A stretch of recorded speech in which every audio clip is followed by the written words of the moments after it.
Les racines de la médecine chinoise remontent très loin. Je pars dans la province reculée du Sichuan à la recherche du qi, la mystérieuse énergie vitale.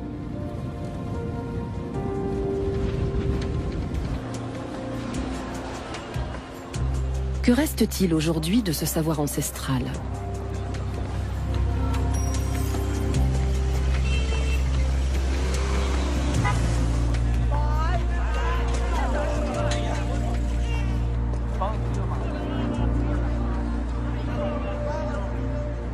Ma première étape est Chengdu, la capitale de la province. Dans un immeuble pour retraités, je rencontre Nai Nai, mon ex-belle-mère. C'est elle qui m'a inspirée pour ce documentaire.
Le qi coule comme les nuages, disait toujours Nai Nai.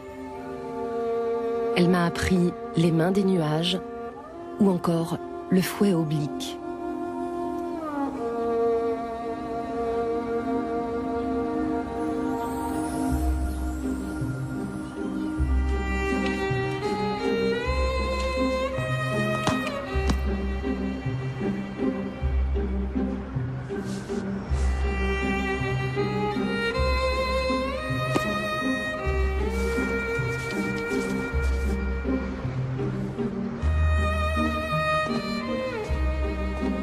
À plus de 70 ans, Nai Nai a gardé une forme olympique.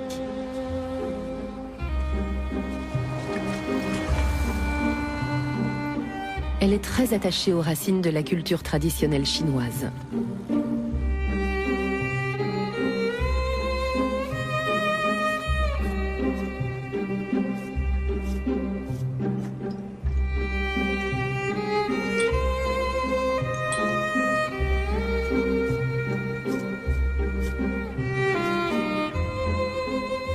Nai Nai n'a qu'une petite fille, ma fille.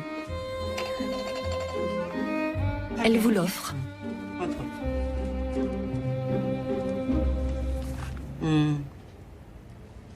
Sur cette photo, je trouve qu'elle vous ressemble beaucoup à Qiping et à toi. Le haut du visage, c'est toi. Et le bas, c'est Qiping. Mi-chinoise, mi-allemande, un beau mélange. Une Eurasienne, ça saute aux yeux, non? Nous n'avons pas ça à Chengdu. Bois ton thé. Je vous l'offre. Merci. Vous buvez souvent du café. C'est bon pour la santé? Je n'en bois pas tous les jours, mais j'en bois régulièrement, un petit peu. J'aime bien le goût, mais je fais attention. Tu vois ça? C'est à cause du café et du chocolat que j'ai mangé durant la fête du printemps. J'en avais acheté beaucoup. En médecine chinoise, on appelle ça un excès de chaleur interne. En médecine occidentale, une inflammation. Là, regarde. Ah oui, je vois. D'ici une semaine, il n'y aura plus rien. Mais ça apparaît justement au moment où tu arrives. Buvons notre thé. Vous prenez des médicaments occidentaux? On utilise uniquement des remèdes de grand-mère. Prenons par exemple un œdème rouge, et assez enflé, gros comme ça. Pour le faire disparaître, on n'a pas besoin de médicaments occidentaux, juste de vers de terre. Tu sais de quel vers je veux parler? Traditionnellement, on les appelle vers de terre. On les sort de terre et on les écrase. Après les avoir écrasés, on prend la feuille d'un arbre et on met tout dessus. On l'applique sur l'œdème et le lendemain, tout a disparu.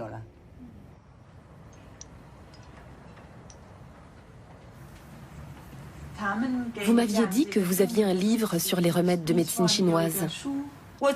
Depuis toute petite, je me passionne pour la médecine chinoise. J'ai tout inscrit dans ce petit carnet. J'ai peur d'oublier sinon. C'est mon père qui m'a enseigné ces remèdes. Je les ai tous notés un par un. Regarde. Comment utiliser les plantes? J'ai tout noté. Ensuite, les remèdes. Celui-là sert à baisser la chaleur. Celui-là a chassé les toxines, a dissipé le froid. La médecine occidentale en parle, mais sans vraiment comprendre. Ça, c'est pour améliorer la vue. Après l'avoir pris, on a les yeux qui brillent. Il y en a beaucoup d'autres. Tous ces remèdes de grand-mère sont encore très utiles aujourd'hui.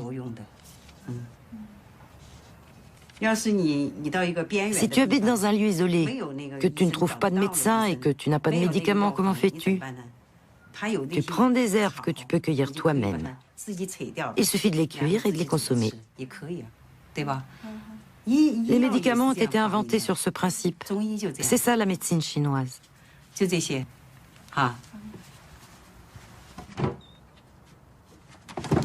Ce petit livre a sauvé Nai Nai à l'époque de la révolution culturelle, quand les médecins étaient envoyés en camp de travail et qu'elle a dû élever seule 3 enfants.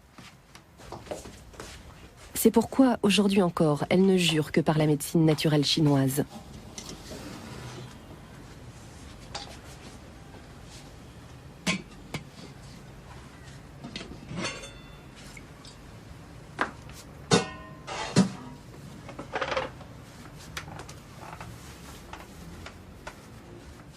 Comme mes pieds s'atrophient, j'ai consulté un médecin traditionnel qui m'a donné un remède. C'est ce remède que j'utilise maintenant. Tous les soirs, j'utilise ces 3 plantes médicinales. Elles servent à chasser le froid.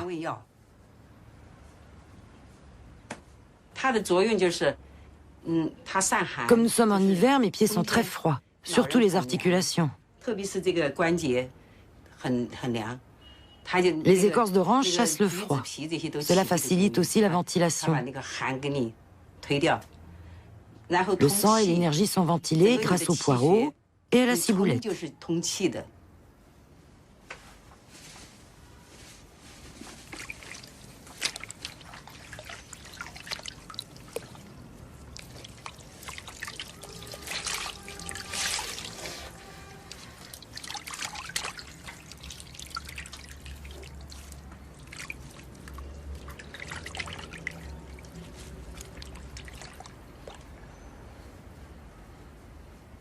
Dans la Chine ancienne, les préparations à base de plantes étaient des secrets bien gardés par les familles. Nai Nai m'a parlé de l'un des meilleurs phytothérapeutes qui pratiquerait toujours, mais dans une autre province, à 2000 km dans le sud-ouest du pays.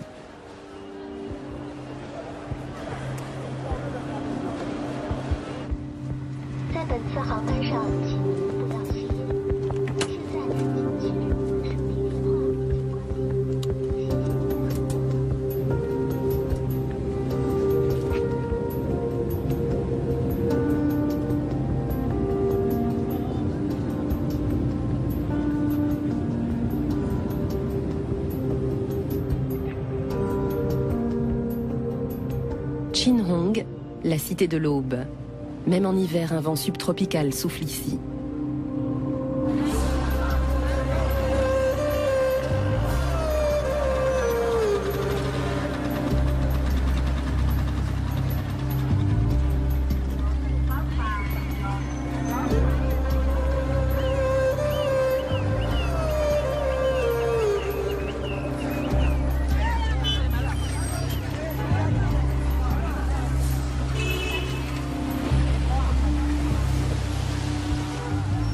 Après plusieurs tentatives, je trouve enfin le médecin. Tous les matins, le docteur Yuan traverse la ville pour se rendre à son travail. Il a 68 ans et dans sa famille, on pratique la médecine traditionnelle chinoise depuis 7 générations. Comme tous les médecins, sous Mao, il a dû travailler à l'hôpital public. Ce n'est que depuis la réforme économique qu'il peut de nouveau exercer en cabinet.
Examiner une main ne suffit pas. Les deux mains correspondent à des organes différents.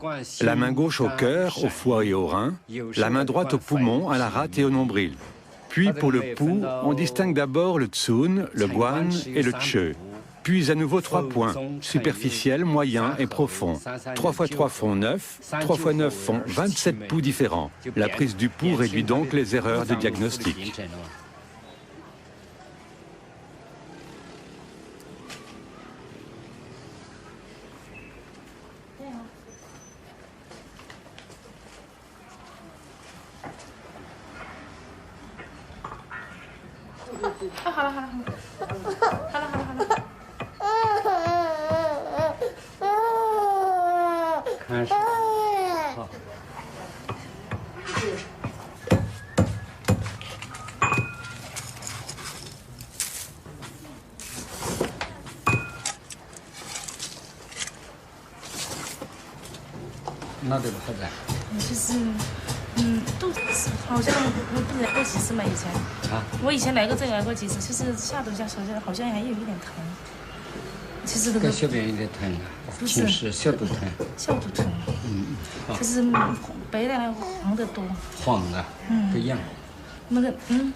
Le docteur Yuan est à la fois médecin et pharmacien.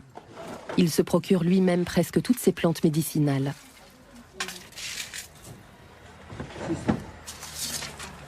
Comme le veut la tradition, le fils devra reprendre un jour le cabinet familial, car la demande est importante.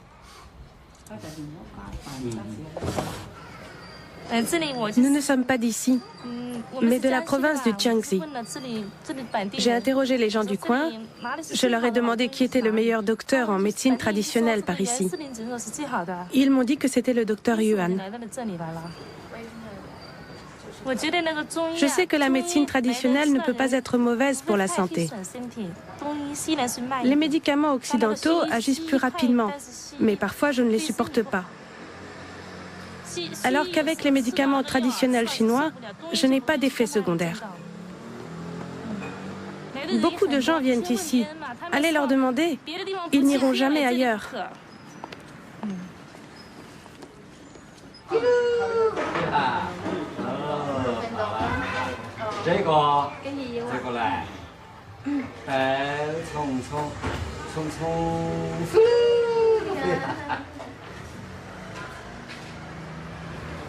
一样，它这个指纹啊，这个指纹分了，这个就要深熬了。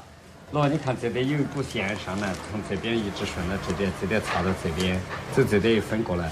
那么我把它抹下来。哦，你看好一点，修好一点，你也会吃。它这个颜色不同，定位就不同了。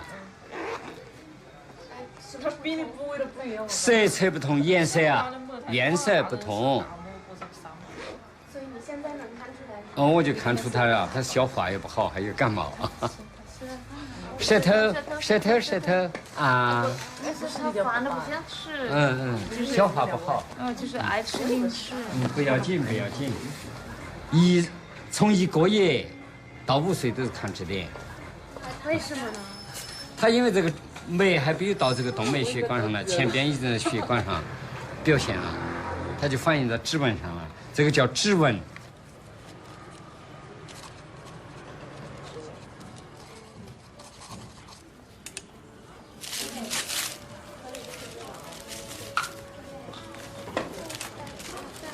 哟，32号过来了。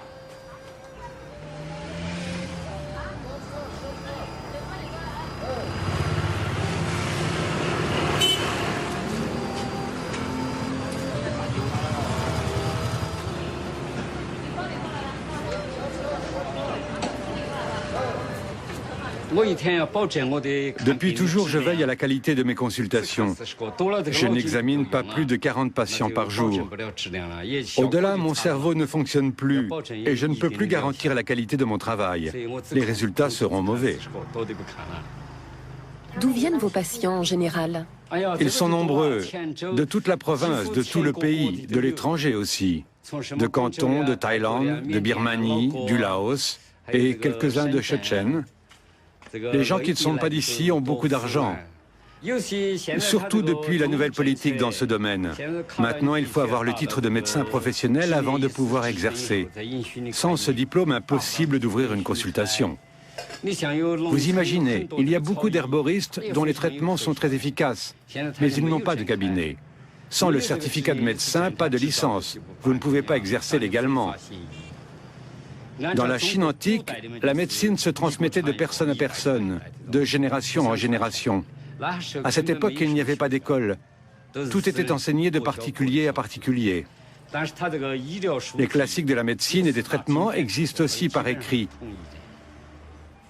Les grands principes se retrouvent, mais différentes écoles se sont formées. En particulier la pharmacologie. Quelles sortes de médicaments, combien, pour soigner quelle maladie? Les médicaments les plus efficaces. Ces choses-là ne sont pas dans les livres. Chaque génération a amélioré l'efficacité des remèdes et quand on rassemble toutes les informations, cela en fait beaucoup.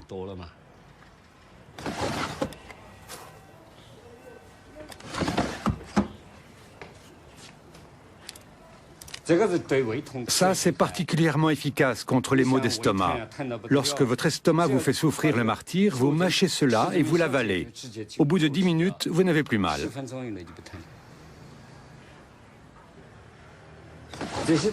Tout cela pousse ici. Ce sont des médicaments produits dans cette région. Ce bois également, c'est un vieux bois sec.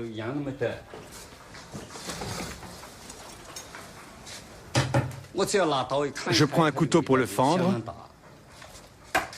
Son parfum est assez puissant. Sentez ce parfum qui se dégage. Quelle est son application concrète? C'est contre les palpitations, contre la douleur, et il guérit les articulations enflammées.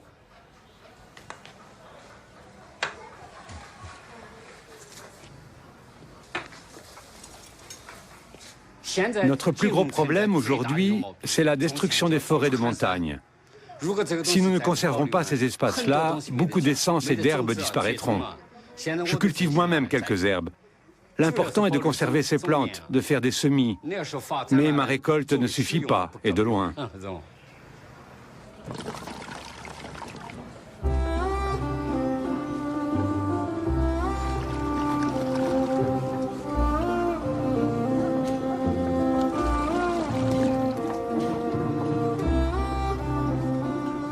Le docteur Yuan a terminé sa journée et je reprends la route.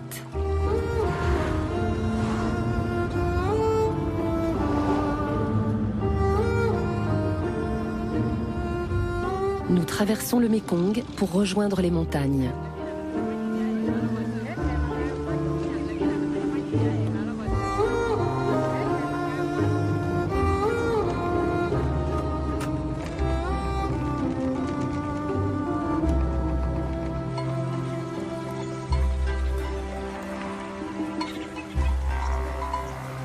Ici vit l'une des nombreuses minorités ethniques de la Chine, les Hakka.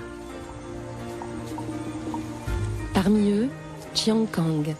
Il est non seulement planteur de thé, mais aussi expert dans la cueillette de plantes. Il connaît comme personne les vertus des herbes médicinales de ces montagnes.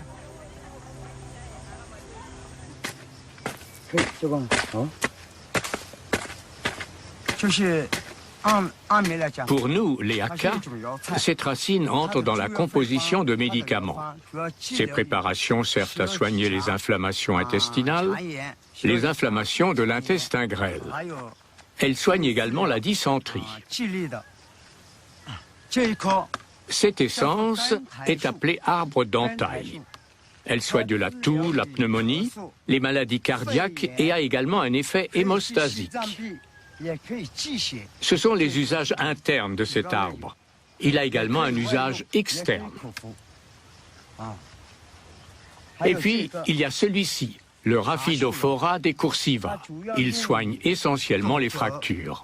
On l'utilise aussi pour les entorses en usage externe. On s'en sert pour faire des bandages.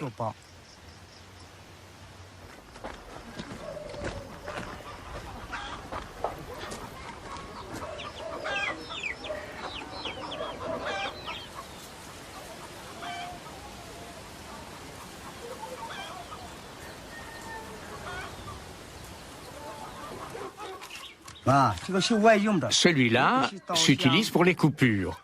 Par exemple, si vous vous êtes coupé avec un couteau, on l'utilise en usage externe. On le râpe. Ce médicament permet également d'arrêter le sang. On en met un peu sur la plaie ouverte. Il ne peut être utilisé qu'en usage externe. Il ne faut pas l'ingérer. Pour tous ces bois, les applications sont nombreuses. Il y a celui-là aussi, et celui-là. En fait, ils sont différents. On voit tout de suite qu'ils proviennent de différents arbres.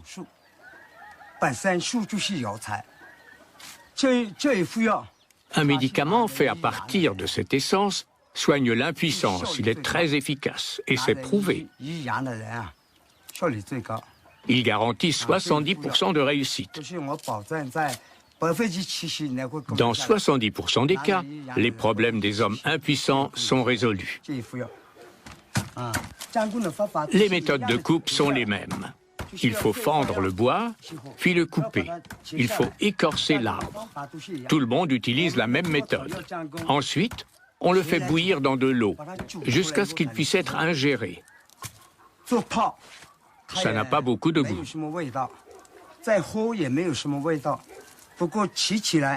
Mais c'est vraiment très efficace, je vous l'assure. C'est un excellent remède.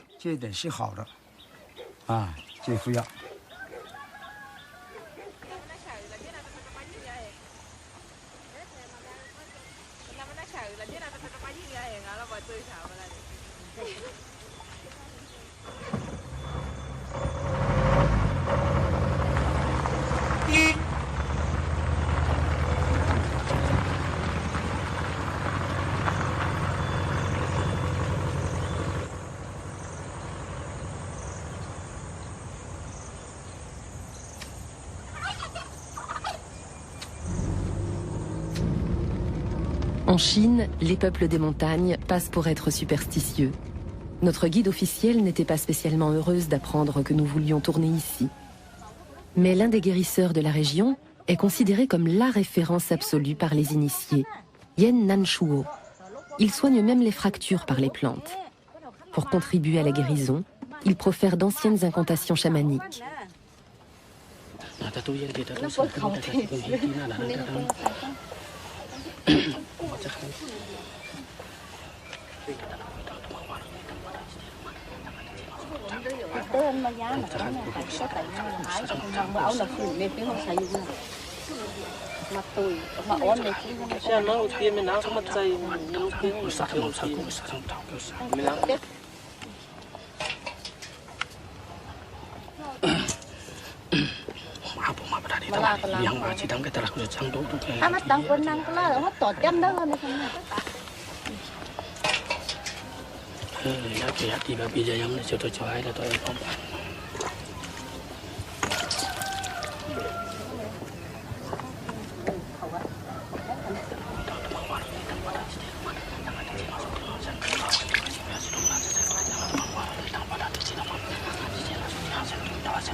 Nous sommes du village d'à côté. Nous coupons le caoutchouc. Tous les gens qui viennent ici sont très bien traités. Dans le grand hôpital, c'est plus lent pour la consultation, parce que nous sommes des paysans. Pour une consultation plus rapide, il faut payer. Et nous, les paysans, n'avons pas beaucoup d'argent. Ici, par contre, ce n'est pas très cher.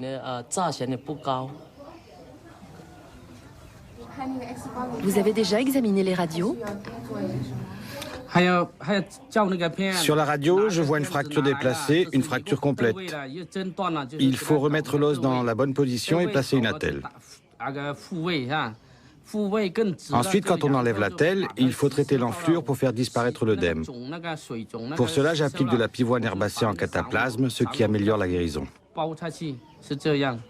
Utilisez-vous d'autres plantes?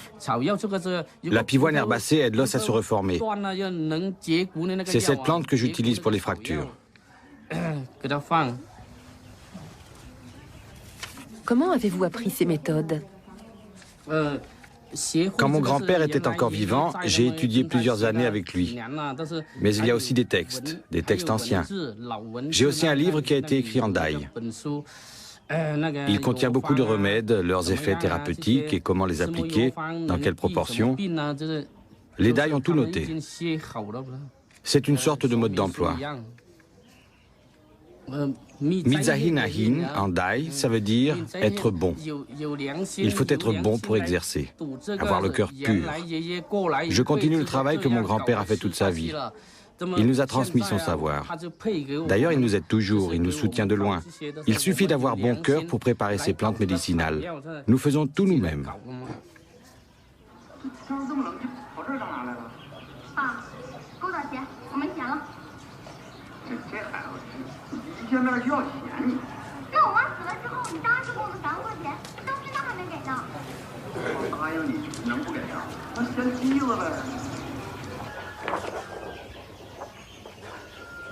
Ça, c'est une fracture du fémur.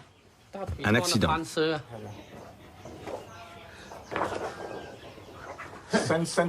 C'était un accident de la route. J'étais assis à l'arrière dans la benne d'un camion avec la cargaison. Le véhicule s'est renversé. Et comme la cargaison n'était pas attachée, elle a glissé sur moi et je suis tombé. Maintenant, j'arrive à me redresser et à m'asseoir tout seul. Quand je suis arrivé ici, je n'osais pas faire ça, c'était trop douloureux. Je ne pouvais plus bouger. Maintenant, ça va beaucoup mieux. L'os est cassé, vous avez vu la radio? L'os se redresse. Vous allez rester combien de temps encore? Il me faudra 5 semaines avant que je puisse marcher normalement.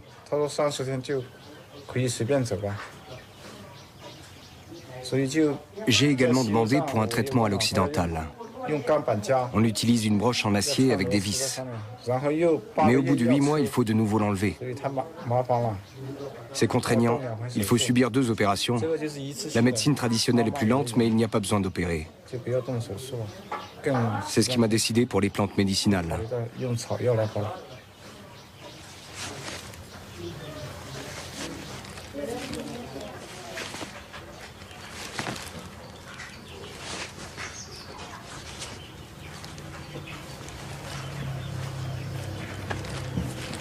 C'est également une fracture? Ce cas est différent. Cette dame a des rhumatismes. Elle souffre d'engourdissement de la jambe. C'est très douloureux. Les articulations sont enflammées. Son genou est enflé.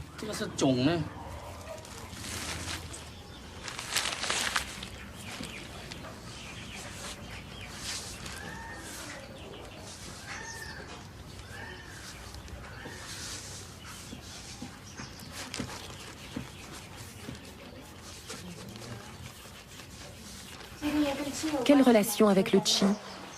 Ça, il faut ouvrir la porte du point d'acupuncture chi qui signifie fente. Si la porte n'est pas ouverte, cela va enfler.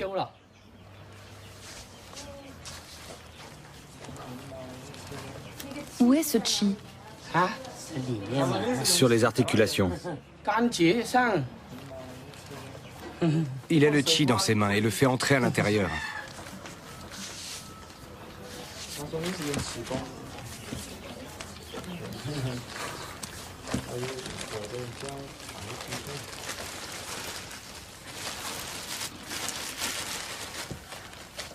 Attention, je vais le retirer. Ça a l'air d'aller beaucoup mieux.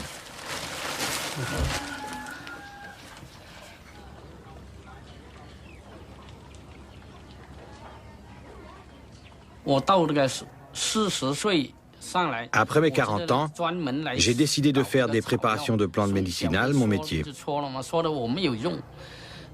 Je fais des recherches depuis que je suis petit. Je n'ai pas arrêté d'explorer et de chercher. Maintenant que j'ai 48 ans, j'ai envie de transmettre mes connaissances aux générations suivantes et d'abord à mon fils aîné. J'ai 2 enfants, une fille et un garçon. Mon fils est l'aîné. Je compte lui enseigner tout ce que je sais. Le dai aussi, notre langue. Car aujourd'hui, les jeunes ne comprennent plus les vieux textes qui sont écrits en langue dai. À l'école, mon fils n'a étudié que le chinois. Il a eu son diplôme. Maintenant, c'est à moi de lui transmettre notre savoir ancestral. Où trouver les plantes, comment les préparer.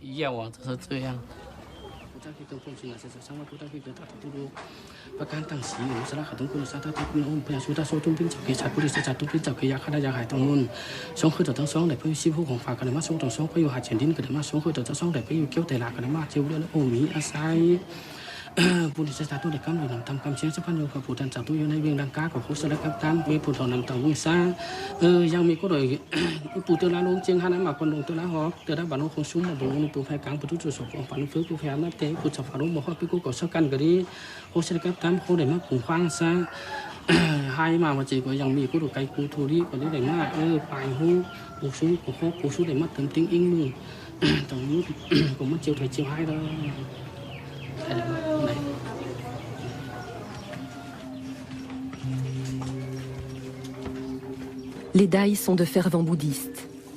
Le médecin, mais aussi les dieux et les esprits, doivent aider à la guérison du corps et de l'âme. On attribue à chaque patient un petit autel sur lequel on dispose des offrandes.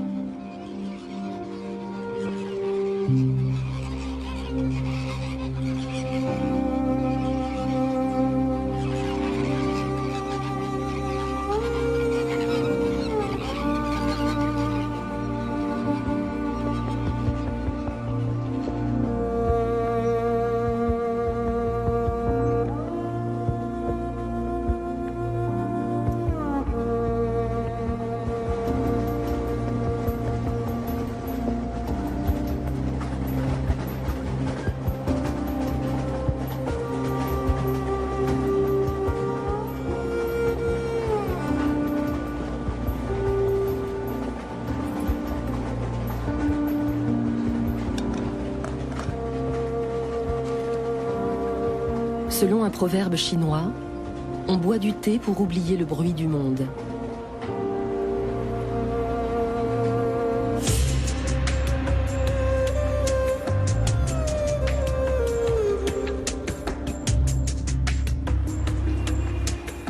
À Pékin, il ne reste presque plus de traces de l'ancienne capitale.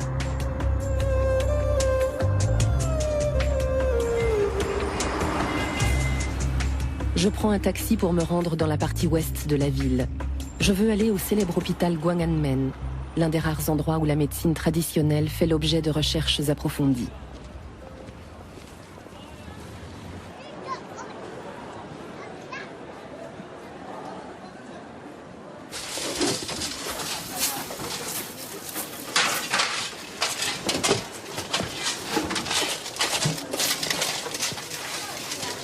Au rez-de-chaussée sont entreposées plus de 10 000 plantes et remèdes naturels provenant de toutes les provinces de Chine. On compose un remède différent pour chaque patient.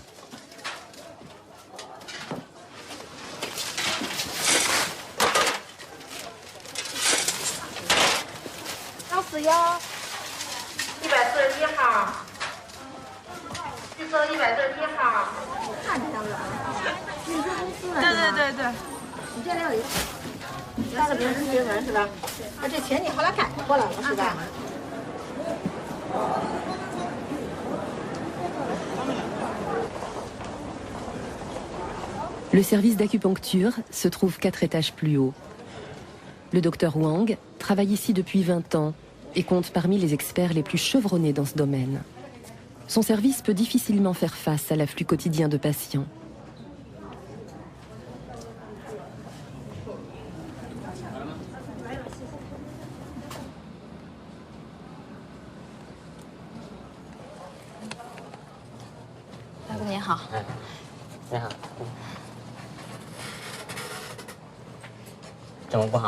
头疼就是神经性头疼，多长时间了？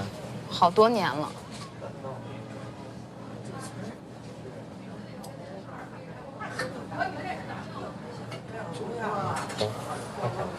这只也。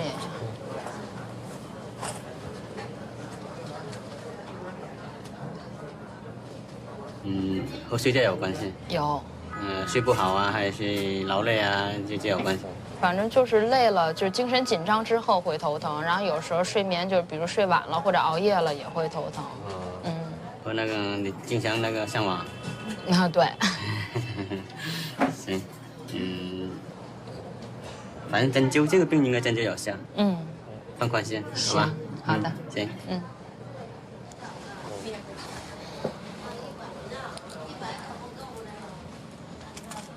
主要是哪疼？这疼？左侧。右边疼？对。太阳疼？每次疼的是先从这边开始疼，但是最后疼起来是这边。这边呢？这边疼吗？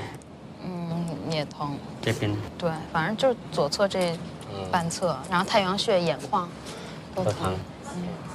好了，放宽心啊，放松。稍等啊。起床。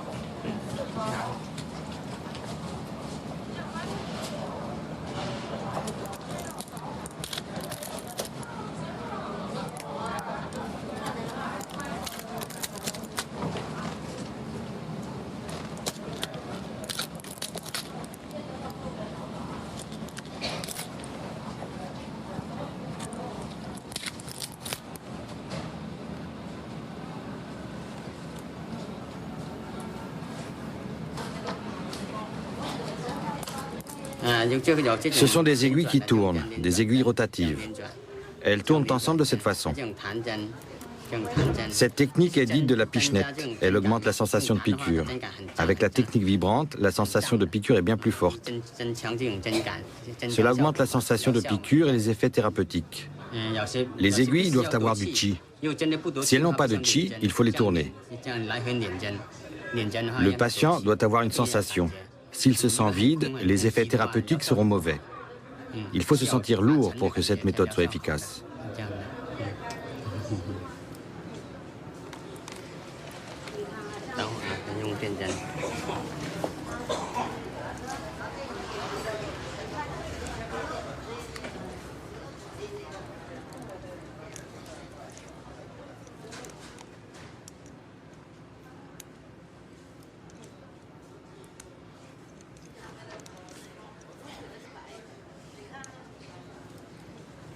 有吗？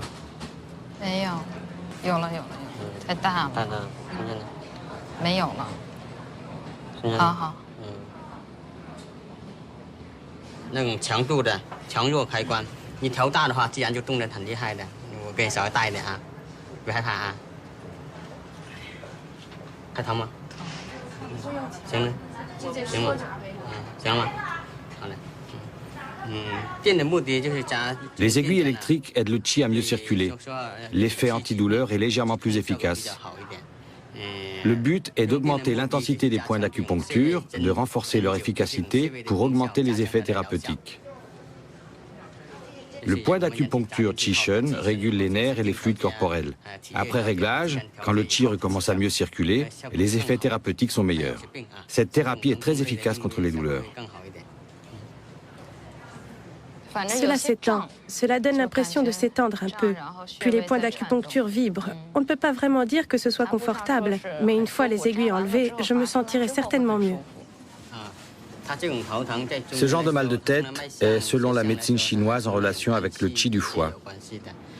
C'est ce qu'on appelle le mal de tête du jeune yang, Shaoyang, ou encore la migraine. Pour soigner la maladie, il faut dynamiser le Shaoyang et réguler son qi. C'est pourquoi on plante l'aiguille justement au niveau du méridien du Shaoyang. On l'appelle le point Chongdu. Là, c'est le point Shuigu. Là, c'est le point Fangche. Leur stimulation doit réguler le méridien, en particulier les vaisseaux sanguins chargés du qi. Après les avoir frictionnés pour faire circuler le qi, le mal de tête se résorbe peu à peu. D'où vient cette énergie vitale nommée Qi? C'est tout un circuit. Regardez. On pense qu'il vient de là, du foyer moyen. On dit qu'il vient de la mer de l'énergie vitale. De là, le Qi va jusqu'au méridien du poumon, puis vers la main où se concentrent tous les méridiens. 42 méridiens régulateurs. Cela forme un circuit qui ne s'arrête jamais.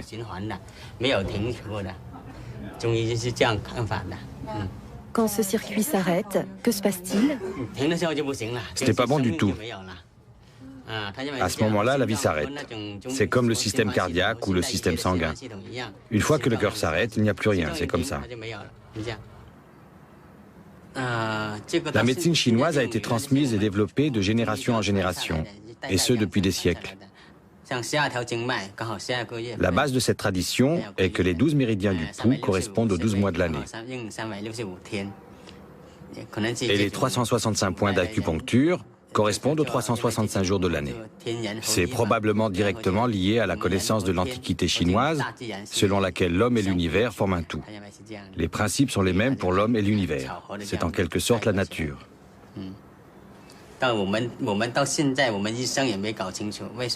Mais jusqu'à présent, nous, les médecins, on n'envisage toujours pas ce système sous un angle purement scientifique. Pourquoi les méridiens se divisent ainsi? Il n'y a aucune preuve scientifique pour la formation des méridiens. Les choses qui nous sont transmises de l'Antiquité ne sont pas faciles à comprendre. Nous appliquons les méthodes telles que nous les avons reçues. Nous ne les remettons pas en question, car les résultats sont vraiment efficaces. Cependant, beaucoup de scientifiques étudient comment se sont formés les méridiens, leur relation au système nerveux, les fonctions des fluides corporels ou encore les fonctions de la thyroïde. Toutes sortes de chercheurs travaillent là-dessus. Mais personne n'arrive à se mettre d'accord. Jusqu'à présent, personne n'a été capable de définir une théorie qui convainc tout le monde. Personne n'y est arrivé.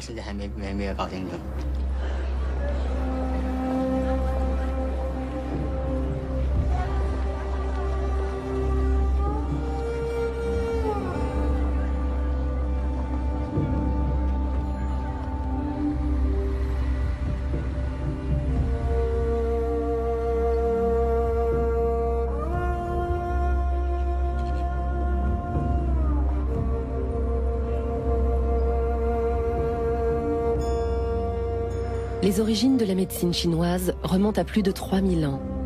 Bien des aspects peuvent sembler obscurs aux Occidentaux. Ainsi, la doctrine affirme que l'énergie vitale, le qi, est partout.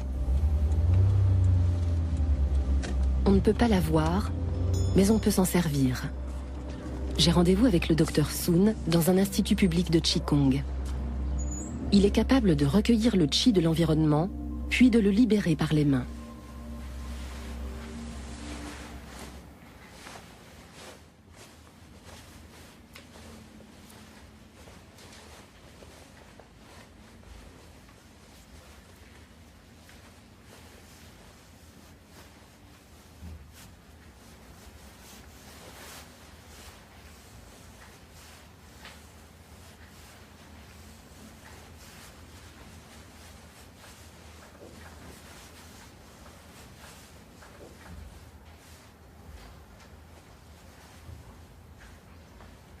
胸椎还有呢，告诉你啊，你胸椎你看这7正13。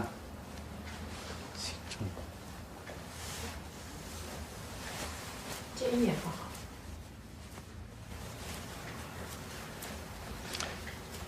胸一颈7，起来，正过来，看。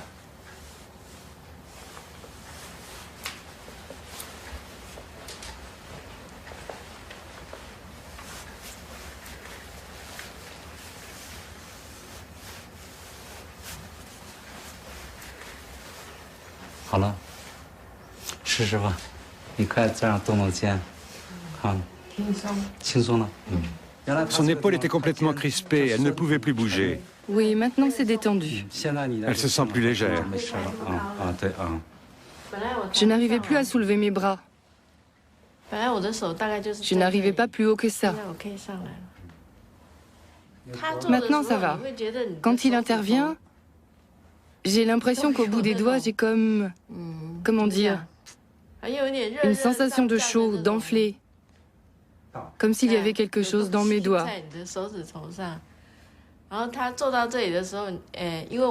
Je viens de subir une opération du sein il y a seulement 3 mois. Et pendant qu'il me manipulait, j'avais l'impression que ma plaie bougeait un peu. C'était comme des contractions, une sensation de vibration. Je ne sais pas. Maître Sun a peut-être des pouvoirs surnaturels. C'est pourquoi des gens ordinaires comme moi, on n'arrive pas à comprendre comment il fait. On a l'impression qu'il peut voir ce qui se passe à l'intérieur du corps, comme sur une radio.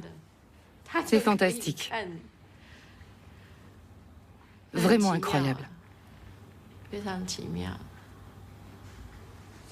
Avant, j'avais une maladie du sang, la leucémie. À l'époque, on ne connaissait pas grand-chose sur cette maladie. Il n'y avait pas de sang et on ne savait pas où s'en procurer. L'hôpital n'avait pas de solution non plus. Dans ces conditions, j'ai décidé de m'entraîner au Qigong. J'ai travaillé pendant 8 mois jusqu'à ce que je sois guéri. Pendant ces 8 mois, tous les jours après le réveil, j'allais m'entraîner. Après le déjeuner, l'après-midi, je m'entraînais. Après le dîner, je m'entraînais avant d'aller me coucher et ainsi de suite pendant 8 mois. Et au bout de 8 mois, j'étais guéri. J'étais au top de ma forme. Ce n'est qu'après que j'ai découvert que j'arrivais à détecter des maladies chez d'autres personnes. D'abord, j'en étais pas trop sûr, puis j'ai observé cette capacité de plus en plus. J'ai compris petit à petit qui était malade et qui ne l'était pas. Et avec le temps, j'ai gagné en précision. C'était le résultat de plusieurs années d'observation. Ensuite, je suis passé à un autre domaine. Comment dire? J'ai développé mes capacités.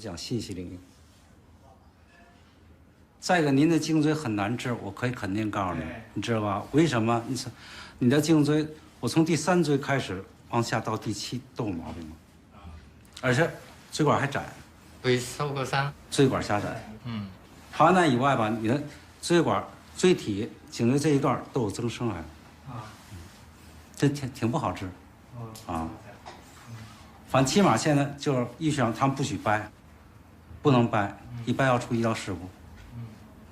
所以你得扩椎管，就把椎管得扩了，另外把间隙点牵引哈得拉开，要不然你动不了，很难受的。头但是头不好，俩肩背不好，都不舒服。爬那以外，你的腰椎有毛病。腰椎有。对。爬那以外，你看爬这。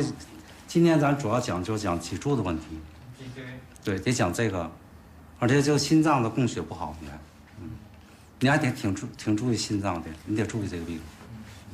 那你看过我的病历吗？没有，没看过，不知道啊。没有，不用，您刚拿我不要。啊。我这么看你。这样看就知道了。我跟你说，我讲你听。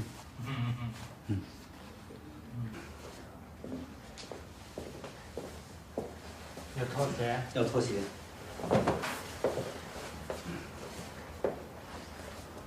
然后头这有一个窟窿，头搁这儿趴呢啊，对，趴呢。趴的。对啊。不用枕头。啊，不用枕头。对，不用枕头，不用枕头会有个窟窿，你趴下，别着急。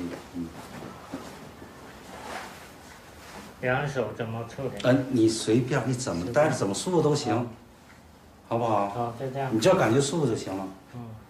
好了啊，开始。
别动啊！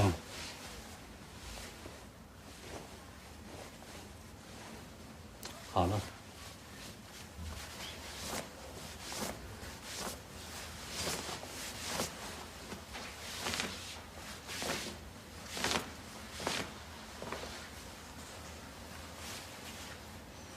OK， 好的，您起来，您试试。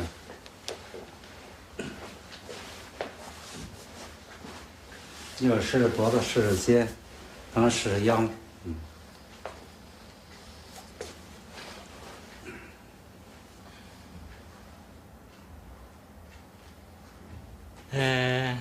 感的稍微轻松一点。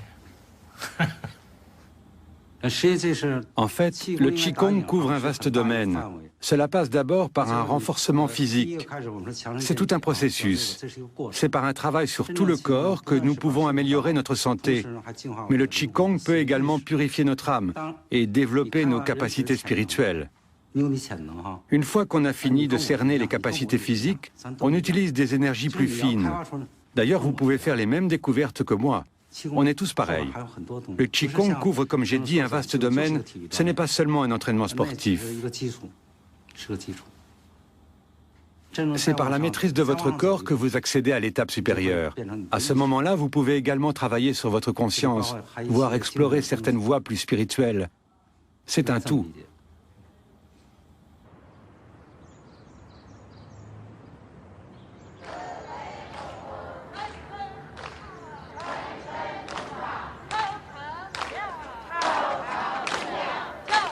En Chine, on dit « Pour soigner une maladie, il faut un grand médecin. Et pour garder la santé, un grand maître. » Il existe bien des moyens de conserver la santé, mais rares sont les Chinois qui pratiquent encore les exercices traditionnels de Qigong.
Après ces exercices, tout le corps est régénéré.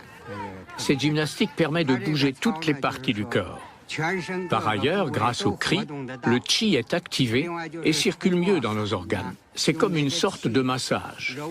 De l'intérieur vers l'extérieur, de haut en bas, toutes les parties du corps sont en mouvement. Ces exercices sont appréciés de tout le monde. Le seul inconvénient est que cela prend beaucoup de temps. Certaines personnes âgées ne peuvent pas pratiquer plus d'1 heure, mais si on pratique toute l'année, ce n'est pas un problème. Que signifie ce cri? C'est un autre inconvénient, un peu plus ennuyeux. On ne peut crier que dans les parcs, ailleurs cela dérangerait. Devant les gens, on n'ose pas vraiment faire du bruit.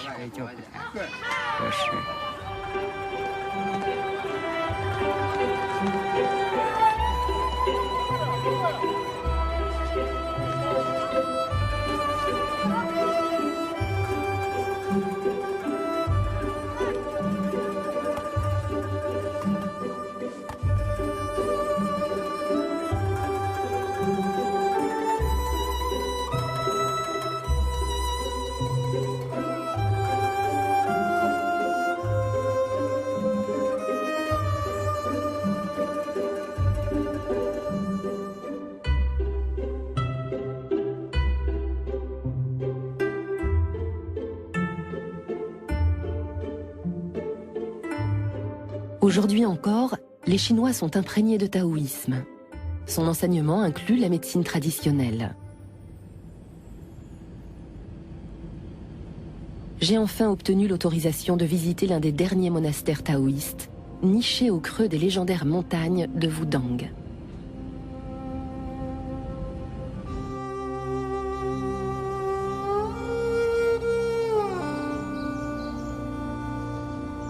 Il y a plus de 1000 ans, des ermites taoïstes qui cherchaient l'harmonie du corps et de l'esprit se retirèrent ici. Leur but était d'atteindre l'immortalité.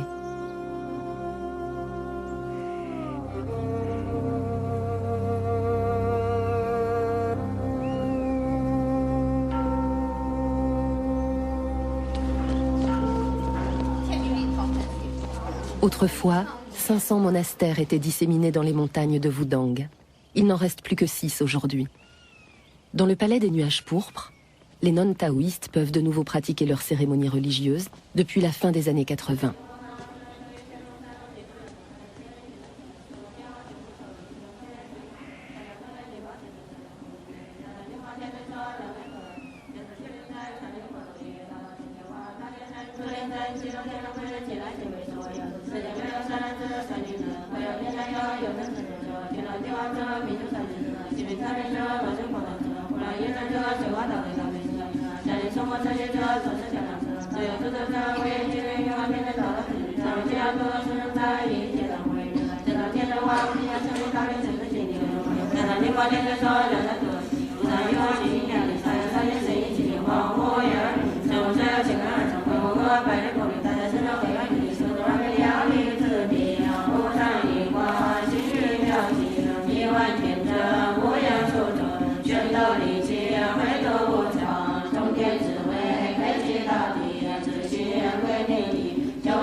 La plupart du temps, les religieuses vivent en recluse et communiquent à peine. Mais j'ai eu la chance de rencontrer Tsao qui a bien voulu me parler du Qi et de la voie du Tao.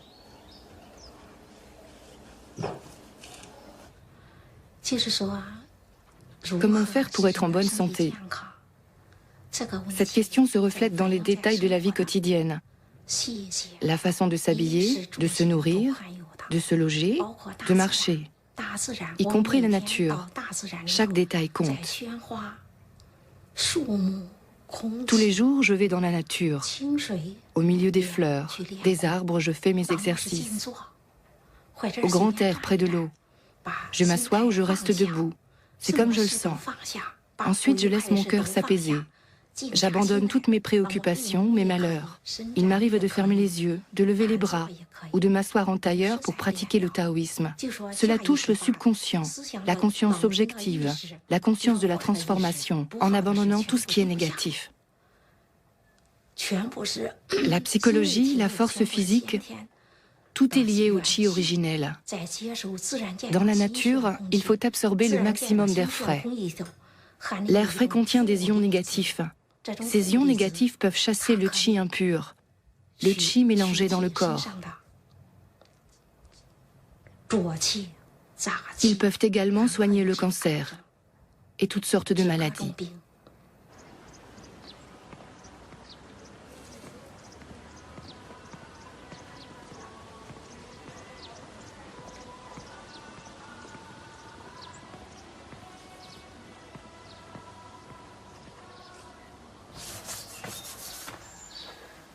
La femme sur ce tableau se nommait Li Changyu.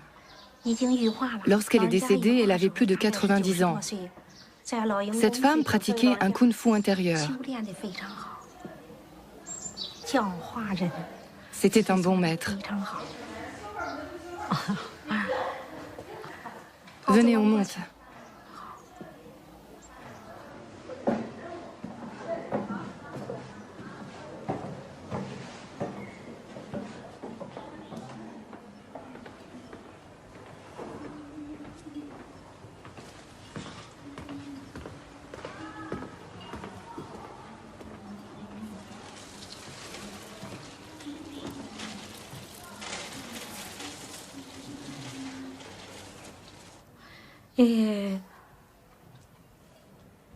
Dans un couvent de religieuses Kundao, chaque nonne a sa propre chambre. Là, selon mes croyances, j'honore les vénérables, les fondateurs et le bodhisattva Guanyin. J'aime jardiner et m'occuper des fleurs. Cela m'apaise.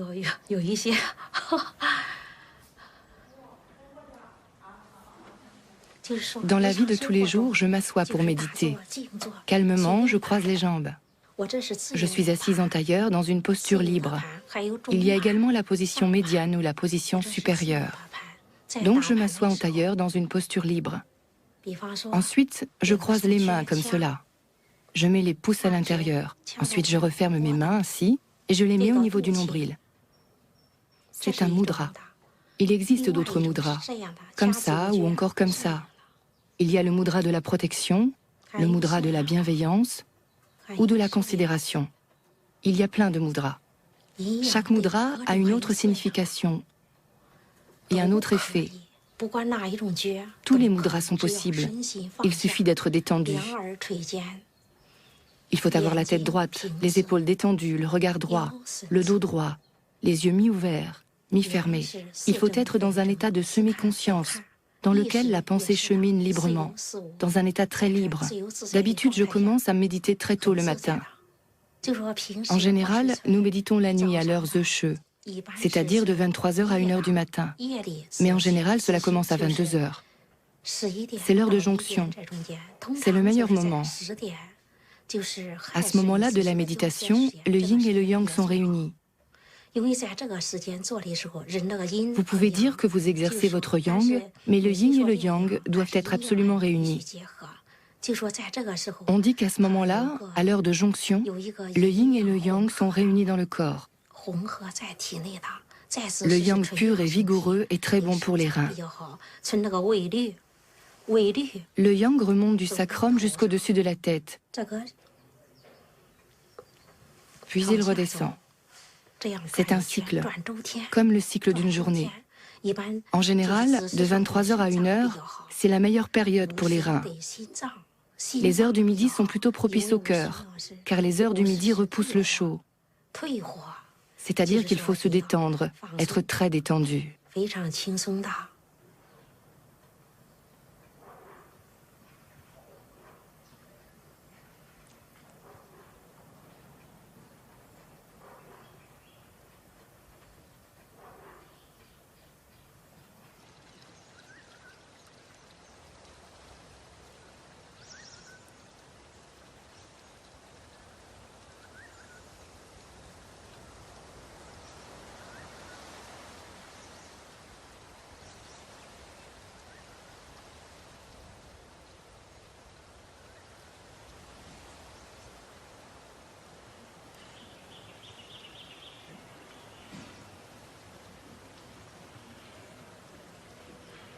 La pratique des femmes taoïstes, le Kundao, est principalement un travail intérieur, dans le but d'arriver à l'immortalité.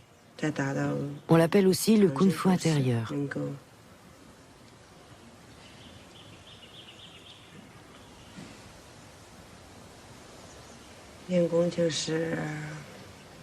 Nos exercices consistent d'abord à apaiser notre cœur. Nous méditons longtemps dans le but de transformer le chi. Grâce à nos exercices, nous atteignons l'harmonie de nos organes. Le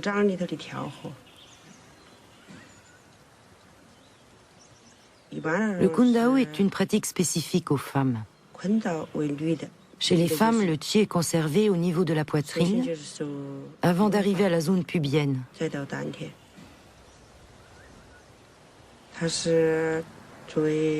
Les femmes travaillent surtout la zone pubienne pour y concentrer leur chi. Les hommes ne conservent pas leur essence dans le bas-ventre. C'est les femmes qui gardent leur chi. Il y a donc une petite différence.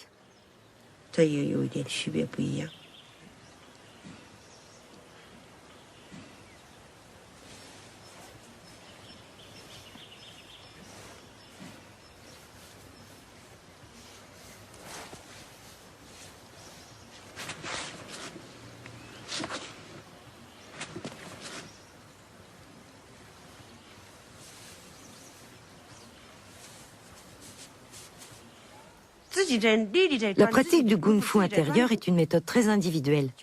Chacune d'entre nous a sa propre manière de travailler. Avec cette pratique, on peut soi-même réguler son corps et ses organes. Ces exercices font beaucoup de bien. Le but est de réunir son essence et son chi pour devenir immortel. Cette tentative de transformation élève notre esprit. Selon le taoïsme, cette méthode lie l'homme à l'univers.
Dans le taoïsme, les opposés, le yin et le yang, se rejoignent au sommet le plus haut, le tai chi. Au-delà, il n'y a plus rien. Pour atteindre cette harmonie, les moines pratiquent le tai chi chuan depuis des siècles. Pendant longtemps, le wudang tai chi fut transmis confidentiellement.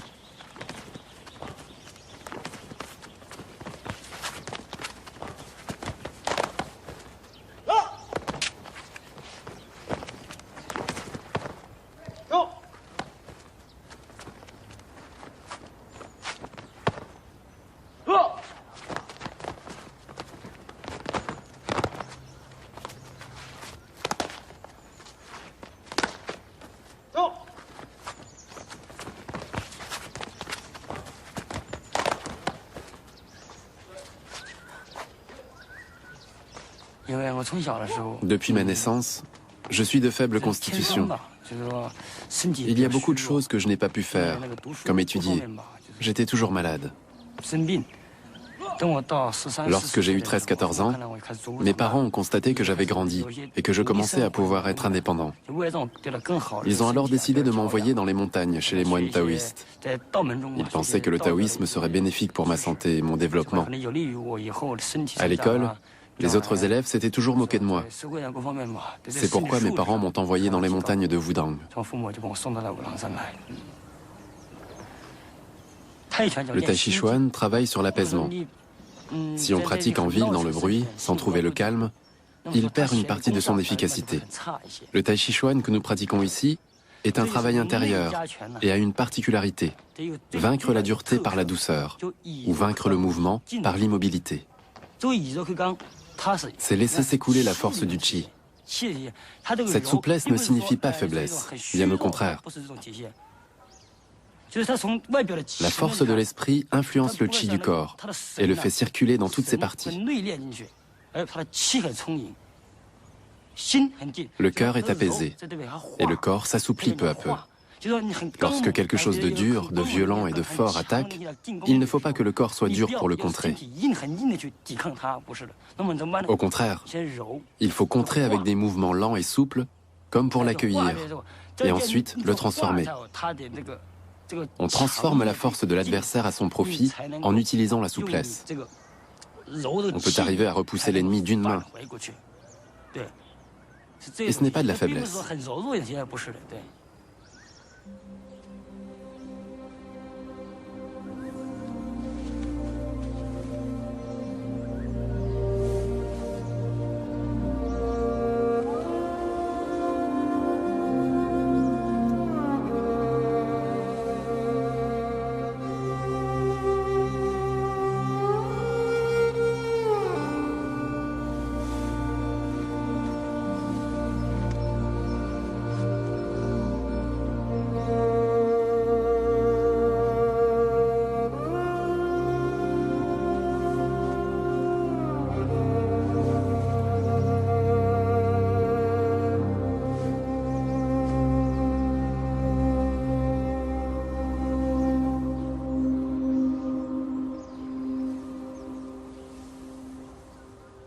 Pourquoi les gens meurent-ils? Pourquoi disparaissent-ils? Une fois que l'on a épuisé ses ressources vitales, lorsque le Qi est épuisé, on disparaît, on est détruit. Alors pourquoi les personnes qui pratiquent ces exercices taoïstes vivent-elles plus longtemps? Grâce à la pratique et aux exercices, ces personnes accumulent du Qi qu'elles peuvent utiliser pour combler les déficits du corps en Qi originel. Grâce à l'entraînement, le Qi garde son niveau originel, ce qui agit directement contre le vieillissement.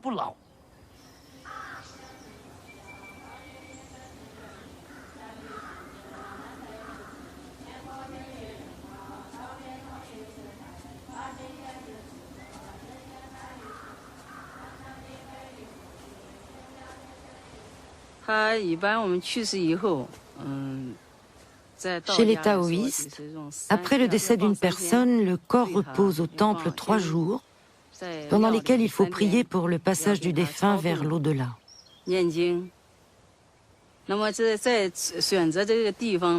Pour choisir le lieu de sépulture, il faut connaître les 8 trigrammes et le feng shui. Il faut également déterminer l'orientation de la tombe et encore remercier la terre. Ce sont les dieux de la terre qui veillent sur les environs. Alors il faut avoir l'accord de la terre avant de pouvoir construire une sépulture. Toutes les tombes que vous voyez ici ont été établies d'après le feng shui en fonction de ces principes. Et ce sont les dieux de la terre qui protègent les défunts. Nous entrons en religion pour devenir immortels. Nous ne souhaitons pas entrer dans le cycle de la réincarnation. On ne veut pas se réincarner en porc, en bœuf, en mouton ou oiseau, mais éviter une nouvelle vie de souffrance. Nous pratiquons nos exercices pour nous transformer en une divinité ou devenir immortels. Nous ne voulons pas revenir dans le monde des hommes qui souffrent. L'âme est déjà partie. Il n'y a qu'un vide.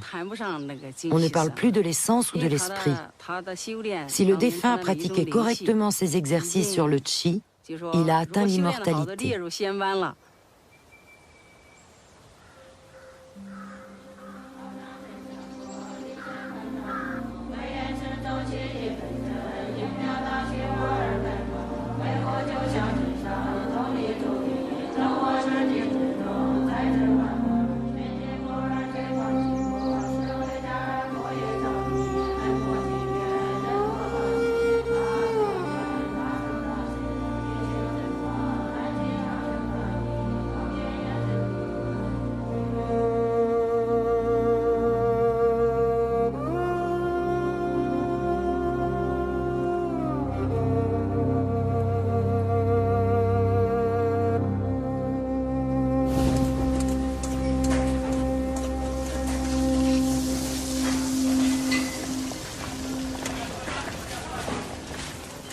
Je retourne à Chengdu et au plaisir terrestre. Pour fêter mon départ, je me rends avec Nai Nai et la famille dans l'un des meilleurs restaurants de la ville. Ici, nous nous vouons à l'occupation préférée des Chinois, une activité qui fait partie de la médecine traditionnelle et qui est même une science en soi, manger. 您介绍嘛，这个是绿茶粉，这个呢是绿茶冬蓉饺，里面是用的绿茶粉和冬瓜蓉、猪肉馅和水晶皮制作的。刀草是呢，能心安神，同时呢起到清热解暑的作用，请各位慢用。清热解暑，主要是清热解暑。哦，这个大的来了。这个是什么？这个是鸡。哦，那当归、黄芩炖鸡。不是。对的。 那个女珍龟曲炖乌鸡，里面有红枣、枸杞、女贞子、当归、黄芪、乌鸡炖的。这个呢用的是比较这个保养的，要起码有提气补血。提气补血，当归黄芪。OK。 Ces petites brioches à la vapeur sont préparées avec des pachines. Cette plante médicinale protège et embellit la peau. C'est très bon pour les femmes.